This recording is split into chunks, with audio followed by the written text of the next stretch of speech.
नमस्कार। आचार्य जी को नमस्कार, हरिराम द्विवेदी जी को नमस्कार और सुचरिता जी जो आज की मुख्य आकर्षण है, आपको नमस्कार। और शबनम जी व्यस्त हैं। कुछ दिन पहले शाम को अचानक स्कूटर पे शबनम जी आ गई। उनके हाथों में एक किताब थी और उन्होंने कहा कि आप इसको पढ़िए और फला दिन आके आपको कुछ कहना है। हमने कहा ये तो बड़ा अच्छा काम दिया आपने। सुचरिता जी को मैं लगता हूँ मुझे पिछले 25 सालों से आपको अलग अलग जगहों पे सुनता आया हूँ, छोटी गोष्ठी में भी और बड़े कार्यक्रम में भी, और आपको सुनना हमेशा एक सुखद अनुभव रहा है।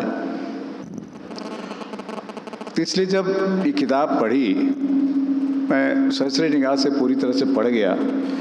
और तो मैं आपको बधाई देना चाहता हूँ कि इतने बड़े किताब की आप मुख्य नायिका हैं और नायिका के रूप में आपने जो जो कार्य किए हैं सबका उसमें विवरण है।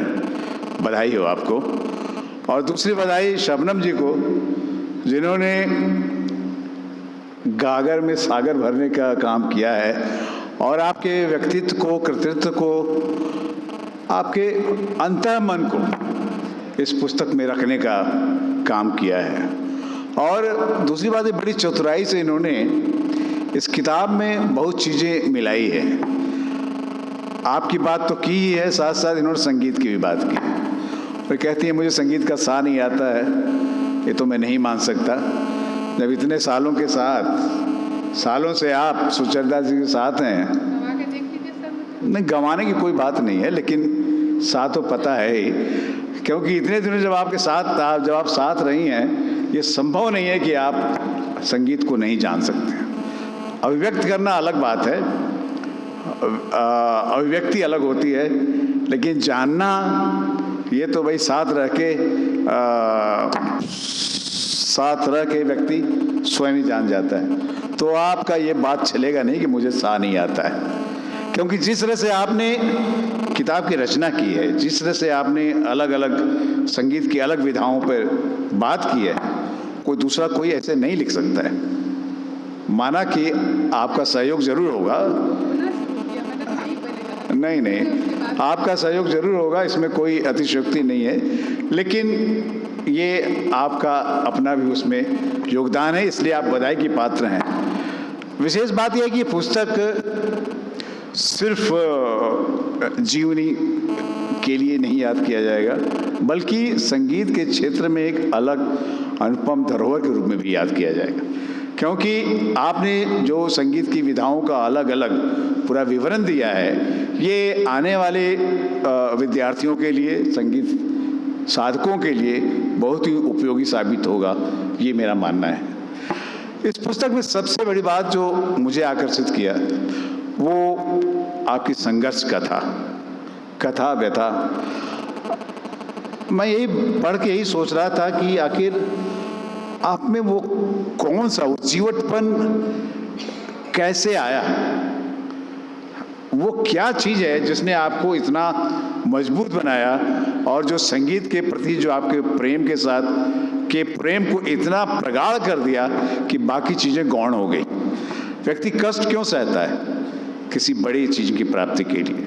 तो बड़े उद्देश्य की प्राप्ति आपने उस उम्र में, जबकि व्यक्ति इतना संघर्षशील नहीं होता है, मैं सोचता हूँ वो उम्र उसको कहे खेलने खालने के दिन होते हैं, या जो कैशोर्य जीवन होता है, वहाँ अलग अलग सपने देखता है। उस समय आपकी दृष्टि सिर्फ, आपने कहा, उस मोहब्बत के प्रति थी, उस प्रेम के प्रति थी, उस लगन के प्रति थी। ये अपने आप में बड़ा आश्चर्य है। और इसमें कहीं न कहीं मैं जो सोचता हूँ, खोजता हूँ, तो कहीं न कहीं आपके परिवार का योगदान, पिताजी की देन उसमें रही है जिसने आपको इतना मजबूती प्रदान की कि आप सब कुछ भूलकर, सारे कष्टों को छोड़ के आप इसमें लगी रहीं और संगीत साधना में लगी रहीं। ये तो आप में जो जीवटता है, जो स्ट्रेंथ है, जो ताकत है, मैं इसके लिए आपको बहुत बहुत बधाई देता हूँ और साधुवाद देता हूँ और हमारी शुभकामनाएं देता हूँ कि ईश्वर ने ऐसा माहौल बनाया, ऐसा कठिन दौर दिया जिससे चमक हीरा और चमक गया और आपके रूप में मैं सोचता हूँ समाज को प्राप्त हुआ। ये बहुत बड़ी बात है। आपकी संघर्ष यात्रा पढ़ते हुए मुझे और भी चीज़ें कुछ याद आ रही थी कि हमारा भी महिला को संगीत के क्षेत्र में आना और जो हम लोगों की सामाजिक परिस्थिति है, इवन मैं सोचता हूँ बनारस भी उससे अछूता नहीं है, जहाँ उन वर्जनाओं को छोड़कर अपने आप को मुक्त करना, संगीत जो मुक्त करने की बात कही, उन्होंने बहुत सही बात की कि उन चीज़ों से अपने को मुक्त करके सामने आना आसान बात नहीं है। काशी हिंदू विश्वविद्यालय में जब महिला महाविद्यालय की स्थापना की गई, अलग की गई, और उसमें लड़कियां पढ़ने के लिए नहीं मिलती थी कि शिक्षा के लिए उनका एडमिशन हो सके। यहाँ से लोग घर घर जाके लड़कियों को बुलाते थे और उसको एडमिशन देके उनकी शिक्षा पूरी करते थे। तो वैसे समय में उसके बाद भी मेरे विचार से काफ़ी हाल के दिनों तक ये स्थिति रही जहाँ महिलाओं की शिक्षा और उस पर संगीत की शिक्षा दोनों बड़ा कठिन दौर हुआ करता था।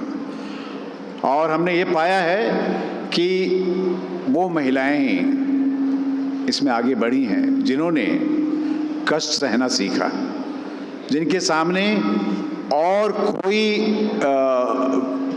क्या कहेंगे, और कोई रुकावट नहीं थी।